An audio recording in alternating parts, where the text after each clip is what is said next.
Hi மக்களே! ரேண்டமா YouTube பார்த்துட்டு இருக்கும்போது, இன்னைக்கு ஒரு பையனோட கதைய பார்த்தேன்.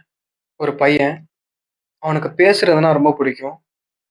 ஒரு நாள் அவன் காலேஜுக்கு ஒரு டிவி சேனல்ல இருந்து டாக் ஷோக்கு செலக்ஷன் பண்ண வராங்க.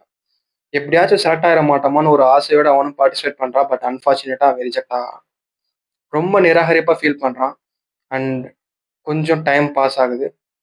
தன்னோட பெர்சனல் லைஃப்ல, தன்னோட ரிலேஷன்ஷிப்ல பிரேக்கப்ப ஃபேஸ் பண்றான். ரொம்ப டிப்ரஷனுக்கு ஆளாகுறான். அந்த பொண்ணுட்ட எப்படியாச்சும் பேசி ஆகணும்னு பல வகையில முயற்சி பண்றான். பட் எதுவுமே கை கொடுக்காத நிலையில தானே ஒரு சொந்த யூடியூப் சேனல் ஆரம்பிச்சு, அந்த பொண்ணுக்காக ஒரு வீடியோ போஸ்ட் பண்றான். அந்த வீடியோக்கு அவனுக்கு ஒரு கமெண்ட் வருது. சூப்பர் அப்படின்னு சொல்லிட்டு ஒரு பொண்ணு கமெண்ட் பண்ணியிருக்கு. ரொம்ப ரெகக்னைஸ்டா ஃபீல் பண்றான்.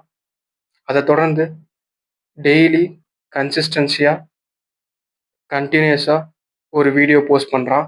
ஒரு இடத்துல வேலை செஞ்சுக்கிட்டு 500 நாள் தொடர்ந்து கடுமையா டெய்லி ஒரு வீடியோ போஸ்ட் பண்ணத தொடர்ந்து 10,00,000 சப்ஸ்கிரைபர் அந்த யூடியூப்க்கு வராங்க.